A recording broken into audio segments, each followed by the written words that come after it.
Hello, hello, everyone. How are you doing? Hi, Maria.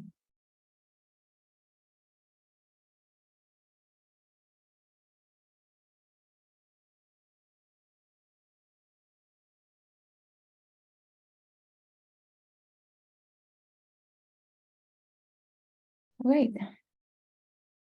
Hi, my name is Alejandra Jasso, and I am your host for this series of classes, Bringing Wisdom to Life. And I'm very happy that we are halfway through the year. Has been amazing journey since we started in January, just with the idea of creating this series of classes. So thank you all for being here. I am super excited and honored to introduce Eva Balzer. She is one of the ACI teachers in the DACH region in Germany. She's also DCI organizer. She has an amazing company, Diamond Management. I hope I said it correctly. And something that is very interesting for me, and I hope I will have the seeds to replicate, is that her daughters study ACI courses. So she's a great example for all of those who are parents. So thank you, Eva, for being here. And also, I want to say that she just finished a month retreat at Diamond Mountain. So I'm not sure it will be your first class since you finished your retreat, but thank you for being here with us today. Thank you very much, Ali. Okay, you want me to get going? Yes, please. Good. Okay. Well, thank you so much. Very nice to see you all. I'm very happy to be here and share my experiences with parenting. Thank you, translators. I'm normally very fast. I will try my best. When I met the ACI teachings, my daughter was about 3 years old. Now she is 15, and she has indeed finished 8 ACI courses. And when I go to retreat to Diamond Mountain, it's my second 4-week retreat. She says, go get enlightened. So I can actually go. And that's very beautiful because she understands what I'm doing. I thought I share a picture so you know. So that's her. Can you see her? Good. So that's her with 15 and the other with, I don't know, 4 or 5. So that's Emma. I brought you 8 or 9 charts with different ideas. And then I hope we have some time to discuss these ideas and also to, if you have any questions, because I have actually helped a lot of parents. So if you have something that makes you really unhappy at the moment, please let me know. Okay, so let's go. I have a couple of charts to make it a bit more explicit. So, okay. This is our idea of parenting. Parents lead children, right? That's what we think. That's how we behave. We know best. We tell them what's right or wrong. We guide them in this world. And I'm not saying that's not true. But what my thesis I want to share with you is that when you know about this geezer here, this thing, you know, things look a little bit different. And it's not as straightforward and not as simple as you thought. So for me, the pen thing has actually made me question a lot of traditional ideas about parenting. And I want to share them with you. So I hope you know about this thing. We call it the thing with a pen, and you will all hopefully know, if not, let us know, that what we are saying is that the world is coming from you. So everything you experiences comes from you. That includes our children, right? And that changes a lot of things. And I will keep on coming back to this point. Do you know this lady? Parents will know, right? Okay, I see you nod. So this is the mother of Rapunzel. And this picture shows her singing a song where she says, "Mother knows best," right? And that's what we think. We do think mother knows best. And we know from her, it's not true, because she's just keeping the poor girl imprisoned to have a long life. And I really do believe that when we look at parenting from a pen perspective, we have to question a couple of assumptions that we have about parenting and how we behave, because perhaps we don't always know best, right? I do want to question that. I am not saying we shouldn't lead our children. I'm not saying sometimes we have to make decisions and guide them. It's more like a general attitude and how you behave towards children that I think makes a difference. The presentation I have prepared for you is mainly for parents, so I don't know whether there are any children here. If you have any questions, please also let me know. I also talk to a lot of children, but this is mainly for the old guys, for the parents. Okay, I have two issues I want to cover, which I think are crucial when we talk about parenting. The one is the side of the parents. How can I become a happy parent and have a happy family life? And then the other side is, how can I make my child happy? Or how can I help my child when it's not happy? Because that makes us unhappy, right? So this presentation has two parts. The first one, is, how can we be happy as parents? Because happy parents, I tell you, make happy children. I'm pretty sure about that. So let's see. 3 points, I think, on this. I have this first. So, man, can children trigger you? You know it, I know it, right? They are just perfect to trigger you because you know them so well, and because you're so close, and because when they are small, you are happy if you can go to the toilet alone. It's tough, right? I mean, they are potentially little terrorists, and it is a question of survival sometimes when you deal with them. So I understand why we do get upset.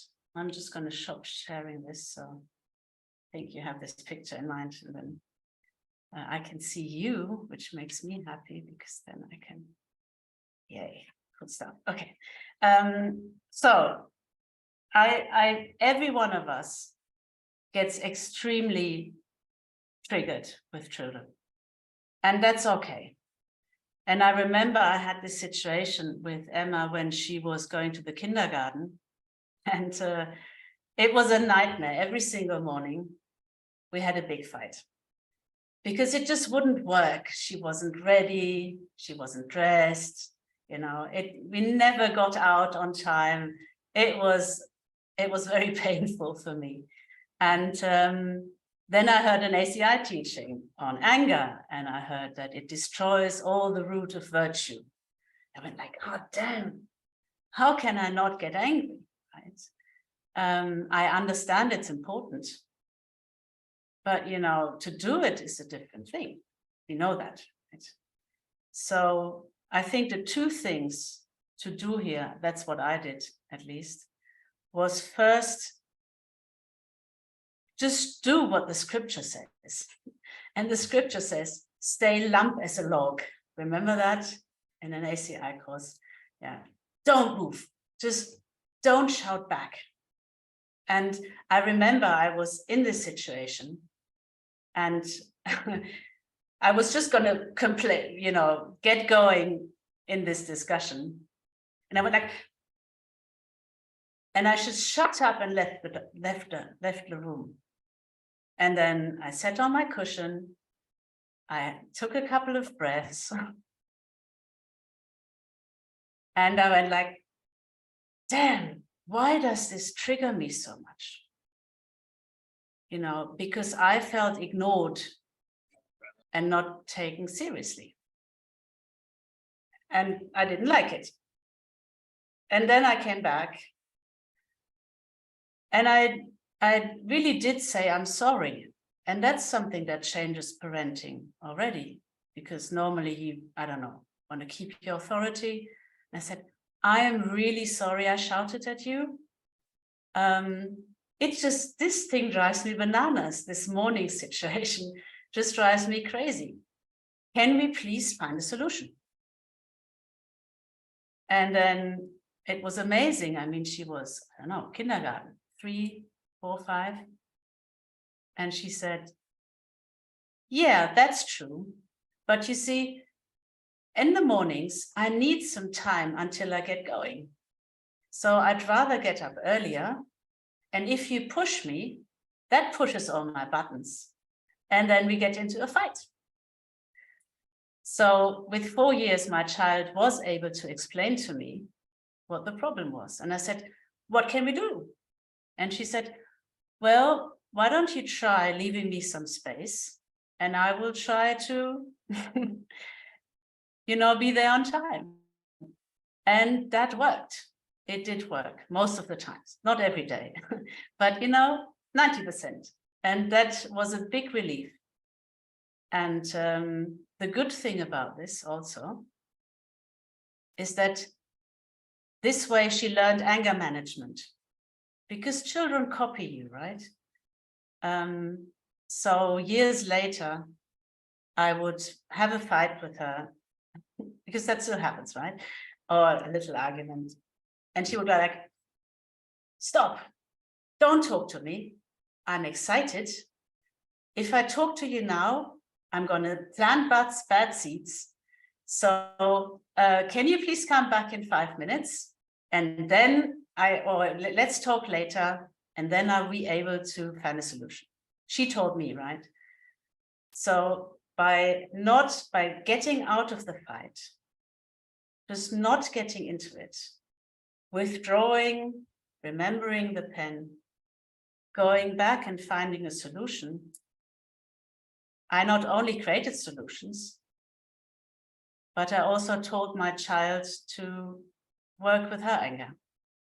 And that's a great thing, because we really don't fight anymore, almost. Seriously, 100% is not possible, but really we have a very harmonic time together.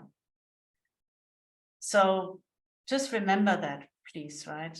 And personally, I feel you can talk to your children however little they are, and you can take them seriously. And Emma has taught me a lot, because I asked. And that already scratches the mom knows best thing, right? The parents knows best. Because I went to her to ask her for help. And it worked for me a lot. The other point I wanted to make on this chart is the aspect of don't complain. Because as they can trigger you, sometimes you look at them and you want to complain about how they are. For example, Emma is not really the most active child, you know. And I would like say, why don't you do this sport? Why don't you do this? Try some ballet, try this, you know. And I would get a no every single time. I just couldn't get her out of the house into kind of activities. Now, the thing is, a friend of mine said, "You are funny. Do you actually have any hobbies?" And I went like, to be honest, no, not really. I work a lot. And he said, duh. So I seriously thought, well, what is it that I could like? And I had to think about it for a while because I didn't know what free time was and what to do with it. And then I realized I like dancing and I love swing music. And I realized you can do that everywhere now. So I registered for dance classes, which was painful for me because I had to take time off work. But I did it, and I did it very consciously to plant the seeds that my daughter would find a hobby that she would be passionate about. Very clear. And so I went dancing. I registered for a fitness club. I did more yoga. And, you know, a couple of months later, she found her passion for piano playing. She started to play handball, which she really liked. And she does yoga at home with me. So the point I'm making is, if this is true, then what you see in your child is just simply how you are. It's a mirror. So instead of complaining, which pretends that there's a self-existing child out there, I recommend to change yourself, which is how we work in this system. It's just unusual with children, right? We're not really used to it. So I can only tell you, it really works, you know. If your child doesn't want to do homework, or if it's not tidy, you have an area in your life where you're not tidying up. If they, I don't know, are loud, then watch your speech and have more friendly speech. I mean, it's equal, you know, it's basically you have to be a detective and see, why do I have to see this? And then you change yourself. And then a miracle happens and your child changes. It really does. So that's really cool. That's my advice on getting upset and complaining, which I think is an issue. Okay, my next chart. I'll tell you something about it first, then I'll show you. I have a practical advice. I don't know about you. I find myself in the kitchen alone with a lot of work, being really upset about it, right? And I go like, oh, damn, no one's helping me. You know, everyone's doing something else. Why do I have to be in the kitchen alone? It's always me who has to do all the work. La, la, la, la, la. And remember, I always remember then that once seeds come out of the ground, you cannot push them down. They have to open. So when you sit in the kitchen alone and you have no help, then it's time to plant seeds. It's not, for me, it's always then, it's not harvesting day. It's not a day where I get the results. Today I plant. And the chart that I have for you, I call this, get your accounting correctly, get your accounting right. And I mean that you have two choices when you stand in that kitchen. You can either be a real victim and really complain about everything, be unhappy about the help you don't have, which obviously is a bad idea, or you can turn it around. You can decide, okay, I don't have the seeds right now, but I could do the kitchen now and dedicate, put on the radio, this is what I do, get you loud music, decide this is going to be fun, make it fun, and then dedicate the good seeds that you're planting to all mums and dads who are standing alone in kitchens, and to everyone who feels they're not getting enough help. That's a choice you have. So once you have to do the kitchen anyway, because you have to do the kitchen anyway. When you have to do it anyway, why don't you book it under the right accounting? You know, you can put it on the negative side by whinging, or you can put it on the positive side and plant good seeds for the future. Because you know the result must come around. And it does. For me, it has actually had amazing results. Often Emma actually does the cooking because I'm so busy, and then, or she does the washing up. I have a new partner who loves to cook and to clean the kitchen.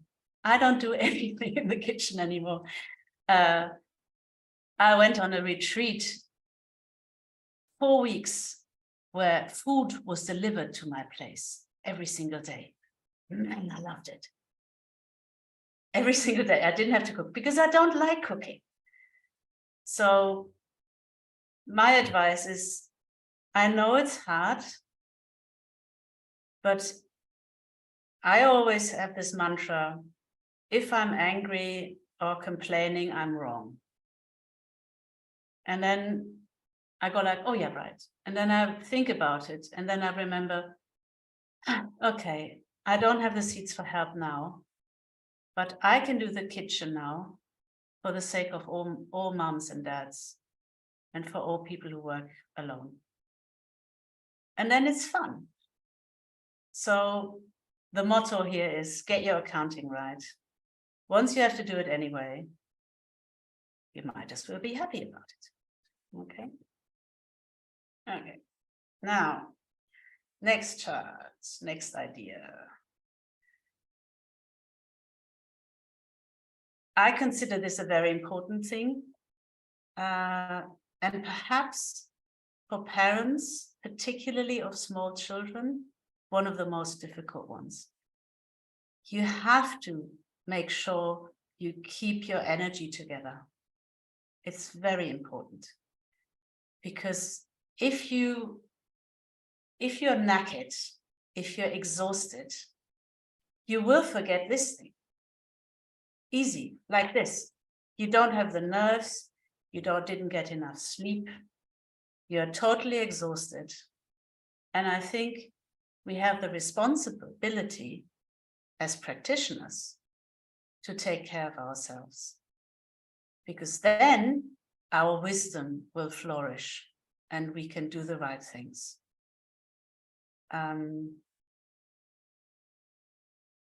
Mom knows best is something that some of us think, and that can lead to a situation where you think you have to take care of your child 24/7. But then you're dead. And then you're not the best source for your children. So I actually had childcare very early on. I mean, I was relatively old when I had Emma. I was 38. I had a life already. And I gave her away with 1 year to a kindergarten. Emma has the most amazing karma for people who take care of her.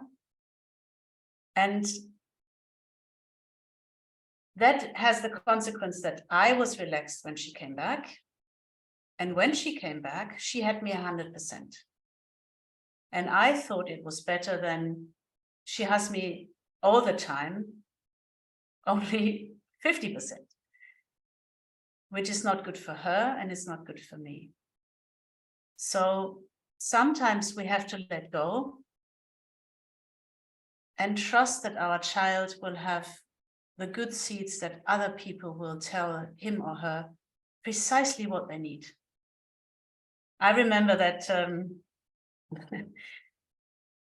I was trying to teach her how to brush her teeth. God, was it a fight. She just wouldn't do it.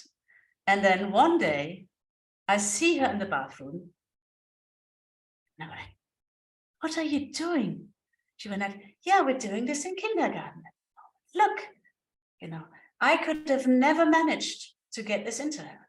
And then through the group, we don't always know best. That's what I'm saying. And it's important that we take care of ourselves.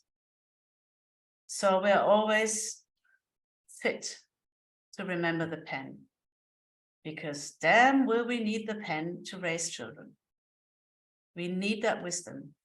And to have that wisdom, we need some sleep and we need energy. So I really wanted to make that point. Let go of the perfectionist. He's not our friend anyway in the Dharma. We want to be perfect, but we don't get there by being a perfectionist. So I wanted to make that. Okay.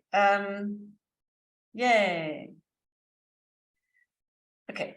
You know that we say that everything around us is a result of how we treated other people in the past. And that in ACI 1, I think, is a very famous quote of Lord Buddha, who says, only me or someone like me can judge another person.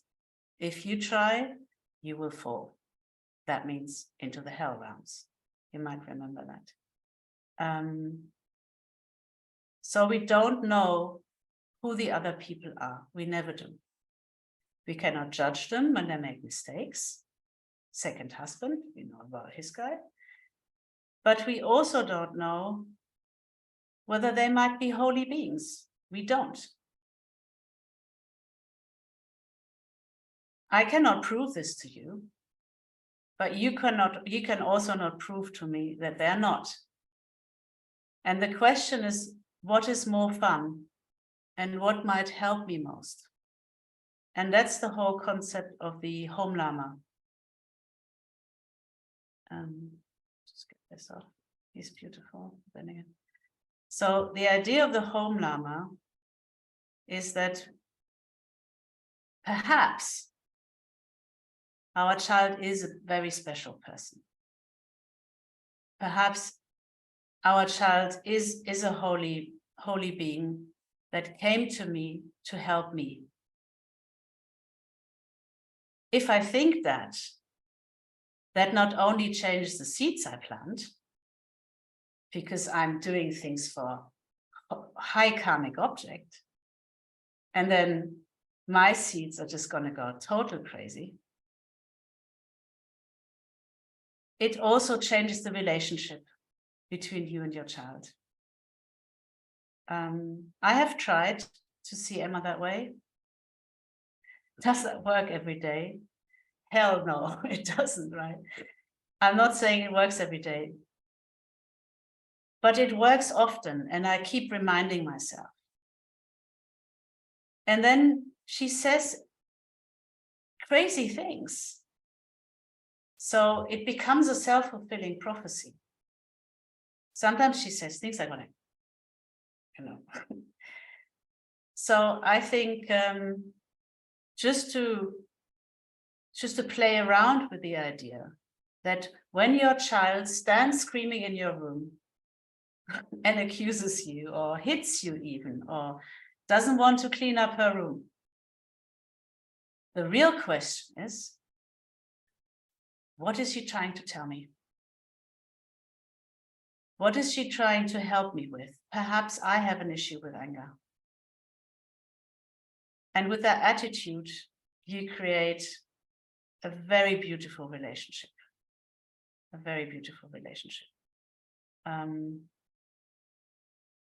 And again, that's not traditional parenting, right? Where the parent is the boss and the child is at the receiving end. You turn it around on its head. Perhaps the child knows best, and I know nothing. Now, obviously, if they're small, you still lead them, you still tell them when they put themselves in danger because perhaps they want you to. I'm not saying it's a laissez-faire thing and they can do whatever they want. It's an attitude. And that really changes the relationship. It makes, I think it's very beautiful. And you wonder who is teaching whom. It really turns around the relationship. Also, I think it plants seeds for equanimity, which I think are very beautiful seeds, because parent-child is a hierarchical relationship. Now, to treat your child as holy, or to see it as holy or as special and as knowing best, is a very unusual thing to do. And that plants seeds for equanimity. And that plants seeds for seeing a whole world of equality and people being treated equally. And I just realized that when I prepared this. So I think it's worth a try. Okay, so we have some time for questions. I move on and I have the second part. So, how to have happy children and how can I help them to be happy? Because if I don't know about you, but if you see your child suffer, that's one of the worst things. It's really painful. And then you want to help. And then you might talk. But we know that talking doesn't always help. So I have 2 tips for you, which I wanted to share. First, skillful means. Skillful means you might know, Geshe-la sometimes tells the story about this kid. I think it was an autistic kid. And it really couldn't do anything. And he said to the parents, give the child a present in their hands, push the wheelchair to another chair, push the arms of the child towards the other child, and let them hand over a present. It's not a path of karma. The child hasn't bought it or has the intention, but it does plant seeds. So I want to tell you my story with skillful means. I have 2 stories. One is Emma was in the 4th class, and in Germany, you then go to the 5th class, which is high school, kind of a different school system. And she's shy, and she was really nervous. And I said, look, you are now in 4th class. You can take care of the 1st grade children. And if you do that, and you're happy about it, when you go to your new school, people will take care of you. And so she did. She always does these things. And then she did that change. And there was an amazing mentoring system at that school. She was extremely taken care of. It was a very smooth going into that. And she and I, we know that we planted that. She planted that. So that's one thing. And the other thing, which is quite amazing, is that when she was small, she actually had a sort of illness, which means that you don't grow. She could have been very small. And I talked to Venerable Sunam then, and she said, buy her a rabbit. So we are not into animals, really. We had cats. Buy her a baby rabbit. So I went, it was a lot of money, right? But it was cheaper than a hormone therapy. So we bought that little rabbit. And Emma took care of this little animal. She fed it, she cleaned it. We didn't keep it for long. I think it was 8 months, and then we gave it to someone else. But she grew like this. She's now that much taller than me. All the issues are gone. And it was only because I did that. And that's skillful means. I mean, she knew what she was doing, but it would have worked without her knowing also. So get your child into a situation where they plant good seeds, basically. And that works greatly. Okay, that's skillful means. You can use skillful means. And the other great thing is Tonglen meditation. Because for me, when I see my child suffering, it's a terrible feeling and it makes me helpless. And obviously when you feel helpless, it's not really helping anyone. And you should plant seeds for trust and these kind of things. But Tonglen has really helped me, because instead of staying with me, oh, I'm so helpless, I wish she was happy. And then I could actually push her, be happy, which obviously doesn't work. She taught me to leave myself, my egoistic, my self-centeredness, my unhappiness, focus on her, take the pain away, give her all her need. And that would help me and that would help her. So Tonglen for me is a miracle, a very wondrous, great tool. And by the way, if you're a parent, meditate. Really, it helps a lot. I know you think you have no time. And it's almost true. But if you can just take a child, push it into the hands of a grandpa or a father or a friend, say, I need 5 minutes. Do 5 minutes every day. Do 10 minutes if you can. Because that brings you back into, being over the water rather than swimming underwater. It gets you back into the driving seat. You can do Tonglen or anything else.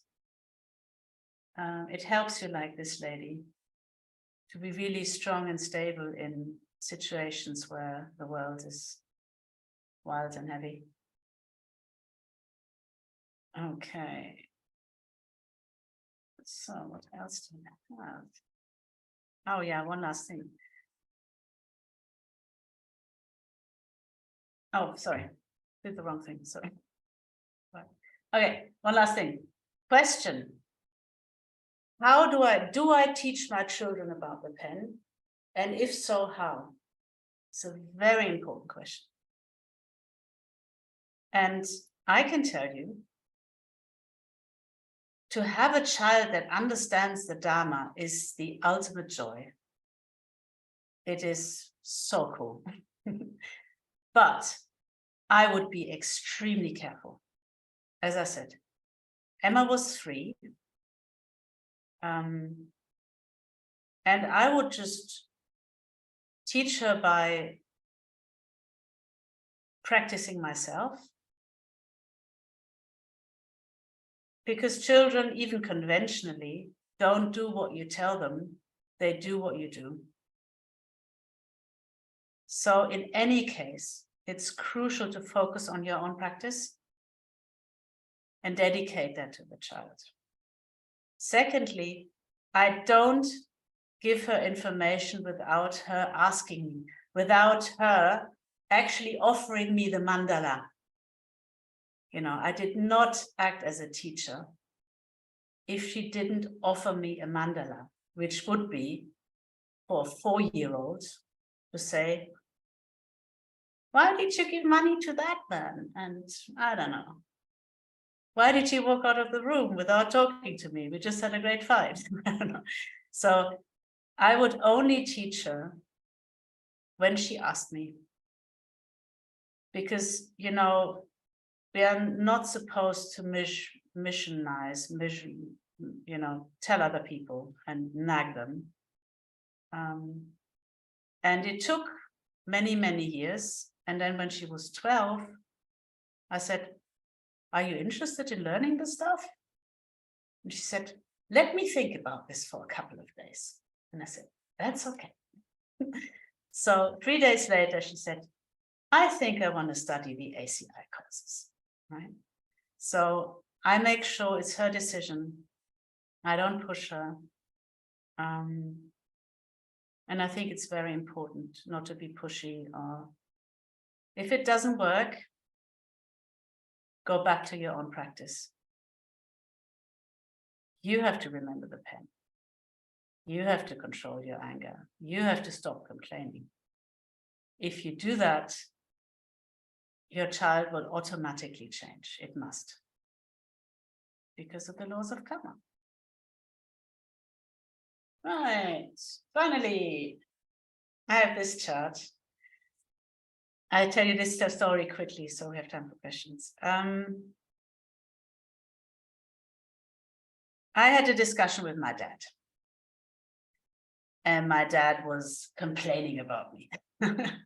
And I went like, oh, go on then.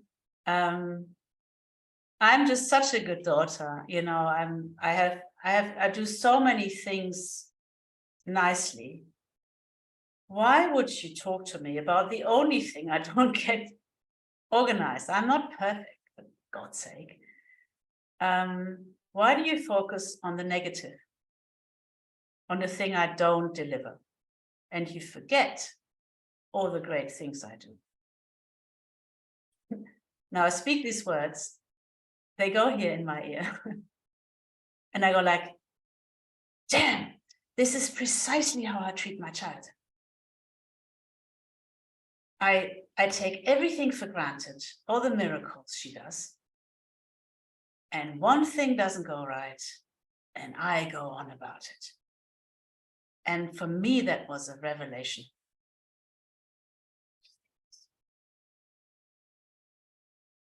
And that was really important for me. And since then, I've been trying to, you know, I realize she's not perfect because I'm not perfect. And if something doesn't go right, then that's how it is. And I always focus on the amazing things that she does, right? So perhaps that's something that you can help and you can also do. And it taught me that how I treat my children creates the rest of my world, because they are so amazingly high karmic objects. So if you have a problem at work, or with your partner, or with your parents, I recommend check what you do with your children. Because this is probably where it's coming from.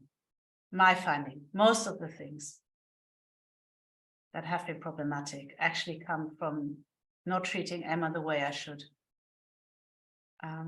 So I think having children is an amazing opportunity to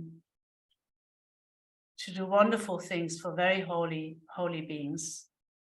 And if you can keep that up, this mindset, this idea, I think you will create a life in miracles, particularly in the family, but also everywhere else.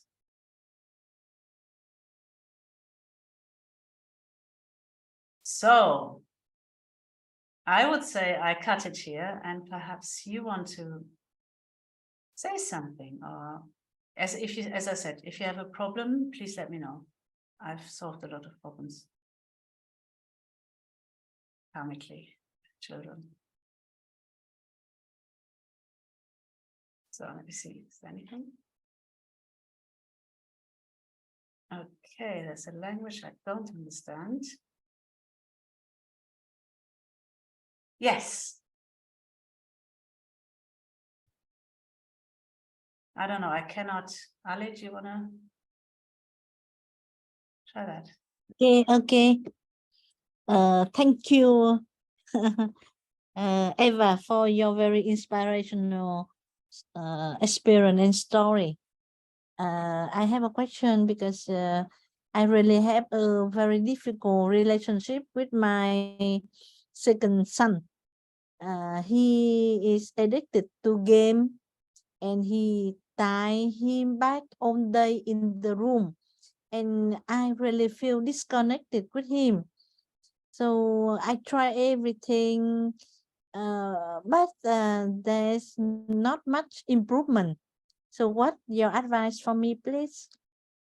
Thank you for this question. It's a big issue.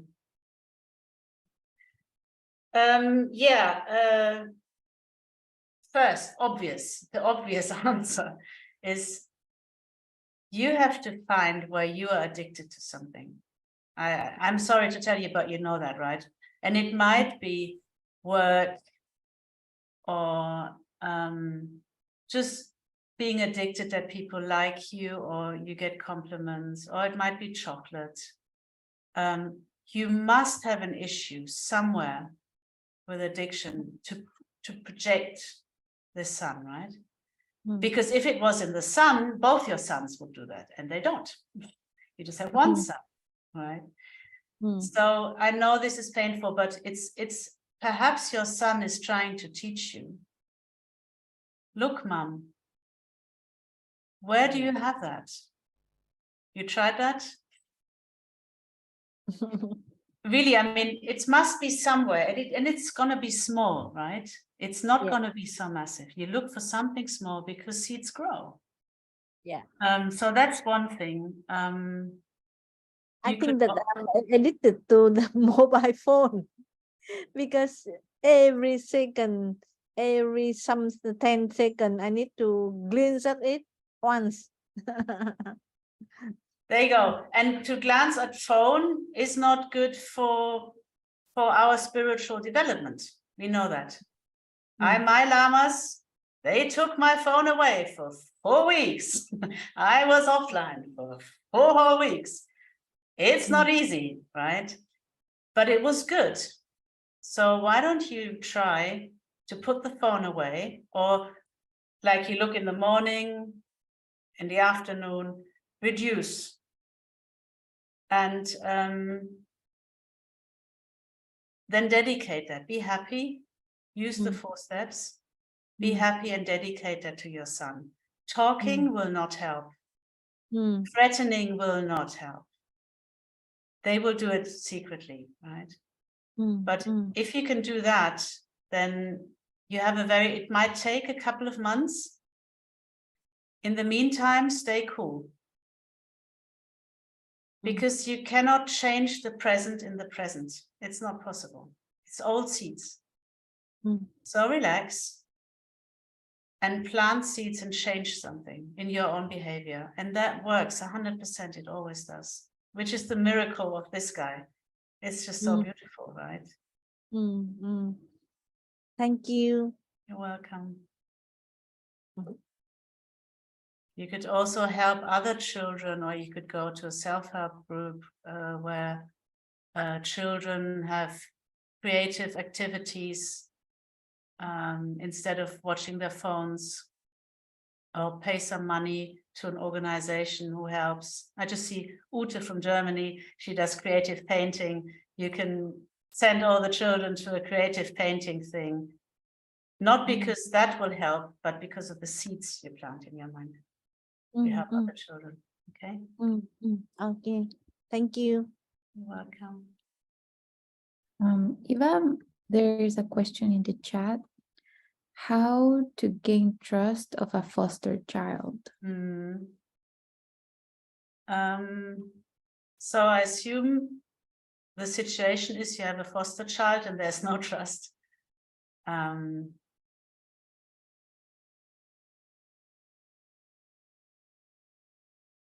So that means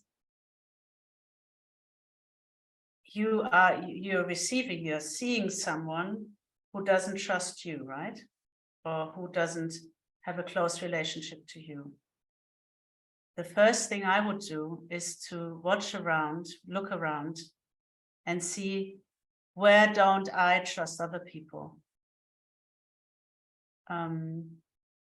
Like children, you can let them go and say, I trust you to do this. I have this acronym, my German friends know about this. It's called MDWD.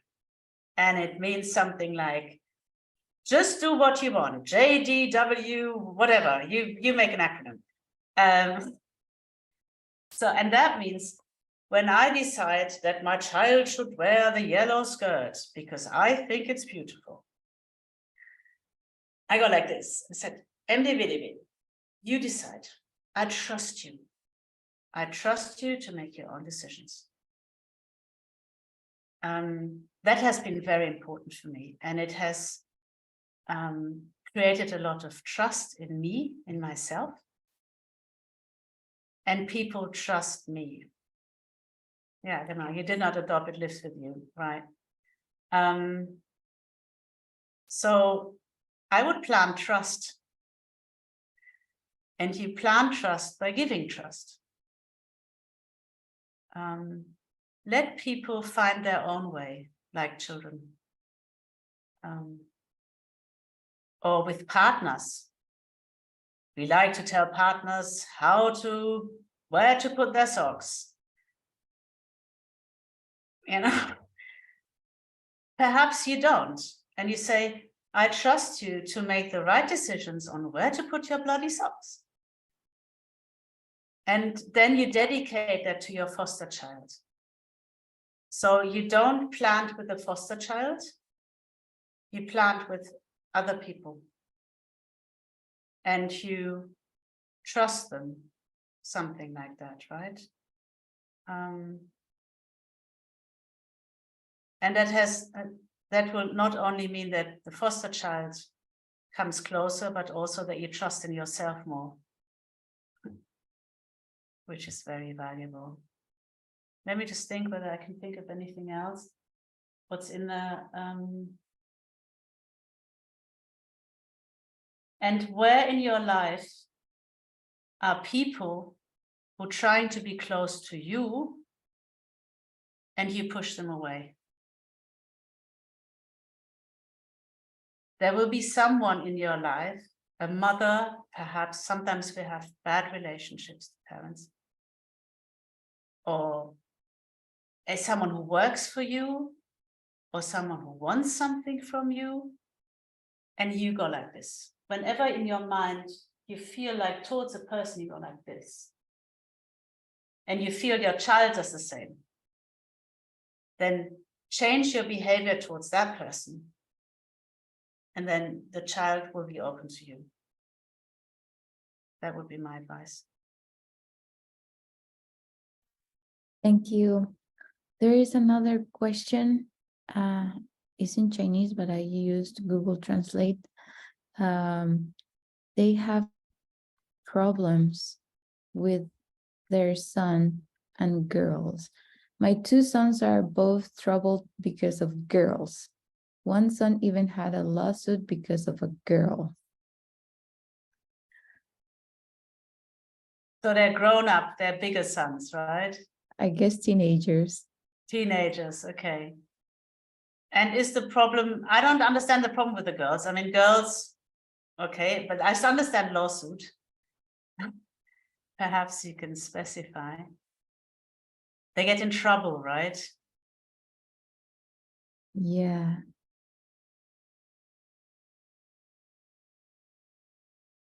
I mean, lawsuit or any kind of trouble, for me is virtue number 6. Remember the 10 virtues? Yay. ACI 5, how karma works. We know about all these correlations. And if someone criticizes you, which in an extended form is someone sues you with a lawsuit, then for me that means because you criticized other people. Yay. And we do that all the time, right? I mean, it's very hard. But I think it might be something you might want to watch how you speak. Whether you criticize other people, your children, which is, as I explained, is a bad idea anyway, but we do, right? So don't criticize other people, understand where they're coming from. and don't speak harshly, because I think those seeds, when they grow, turn into trouble and fights and lawsuits.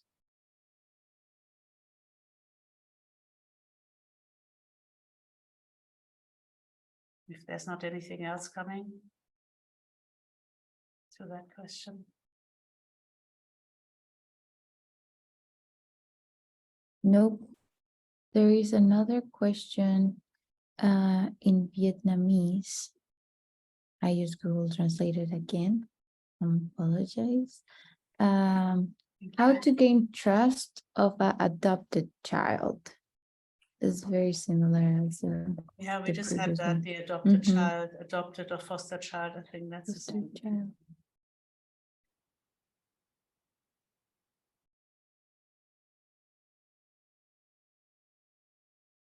Your voice will be safe, you know. Yeah, this was her translation, yeah. Okay, anything else? There we go. Oh, well, hang on. How can we help them with becoming responsible young people who can manage themselves financially? How can I help them to be grateful? How can I refrain from criticizing her and speaking hardly to her? Good point. Nice. Shall I just go for those, Ali? Okay. Yes. Okay. How can you create young, responsible people? That's going to be so easy. Speak it with me. Be responsible yourself. It's, you know, and financially, you plan virtue number 2. You're just being generous. The perfection of giving. Work on the perfection of giving. And then you're going to be fine. That's an automatism. If they don't do that at the moment, then you have to check where you don't deal with money properly at the moment. Give it to ACI. Seriously, I mean, to meditate, I give money to Diamond Mountain every month. Otherwise, I wouldn't have the seeds for it. So, okay, how can I help them to be grateful? Sorry, speak it with me. Be grateful, right? It is that simple. Be grateful, turn it around. I mean, there's so many, it's so crazy. There's so many miracles around us. And we just focus on the one thing that gets on our nerves. It's where we're behaving like crazy people. I mean, I was sitting in a plane and I went like, God, I'm sitting in this iron box in the air, flying. I mean, seriously, it's a miracle. My daughter is a miracle in every way, but I didn't see that for a while. You have to look for the miracles and, you know, do the gratitude meditations and just look for things you can be grateful for, and they will be grateful. Dedicate to the child every night, and they will be angels. How can I refrain from criticizing her?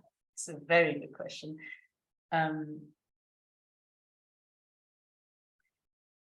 The point is we have to understand that we cannot change ourselves just because we want to. Because we are coming out of seeds, right? 24 per second, 65 per second. So just by saying, I don't want to criticize her, it's not going to work. But what we do is we use the wisdom. We have the wisdom. And the wisdom, the old scriptures say, you try. You try, because every time you try, you plant a seed for a new habit. Automatically. It's what we call the flower number 2 in DCI. Right? But it's in the old scriptures also. So you try and you fail. Then you don't criticize yourself for failing, but you praise yourself for trying. Next time, you're better, but you still fail. You don't criticize yourself for failing, you praise yourself for trying. And then you establish a new routine, a new habit. And after a while, you will not think of criticizing your child. You have to be patient with yourself, because you cannot wish you were someone else. We plant seeds, and that takes some time. Be patient with yourself, be kind to yourself, and be happy all the time. Because we have the Dharma in our life, and that's the most beautiful, amazing thing that we can have. It's you must all be angels to have this knowledge. It's not gonna get any better, right? The rest is just trying and having patience. So don't forget that. Just be grateful and happy and try, and the rest will come automatically, because we know how seeds and karma work. So I don't know, my time's up. I don't know, Ale, I see some 2 more questions. You have to decide how to deal with this. Okay. Okay, Eva, my question again for you. Can you elaborate more on your idea that we should be very careful when teaching our children about DCI knowledge? Well, the problem is if you teach the pen and they reject it, they plant very bad seeds. And you do, because you push them. So it's like taming the dragon, that famous movie. Nice, taming the dragon. So you give them a little crumb and you see whether they pick it up. And then if you can, Geshe-la always says, if you can, take them higher. If there's resistance, don't bloody push. Back off. Right? It's very important, because they will plant bad seeds and you will plant bad seeds. So it must come from seeds. You cannot push it. So just be careful. Okay, thank you. Understand. Thank you so much, Eva, for this amazing class. I believe all of us, we are not a we. You are so wise. Please come back and keep teaching us. Maybe we can have a second class about this topic, because it's something that all of us, we need. If we have children, so we don't, we have little humans around us all the time. So what you teach us today is very, very powerful. So thank you very much for being here. I would like to respect the translators and the tech team time and your time. So let's wrap up the class. Thank you so much again for being here, for being with us, for want to be an ACI teacher. We need more teachers to spread these teachings. And thank you all for being here, for wanting to learn more about how we can apply the wisdom in every aspect in our lives. Please come back. We have a monthly sessions. The next one will be in July. Stay tuned in the Telegram chats and in the online platform, where you will see our next teacher guest and topic. Thank you. Thank you so Eva, much. would you like to say something else? No, I just wanted to say thank you for the translators. I tried my best. Thank you for doing that. Thank you for everyone. Thank you, ACI. Let's practice and make the world a happy place. Take care. Bye-bye. Thank you. Bye-bye. Bye-bye.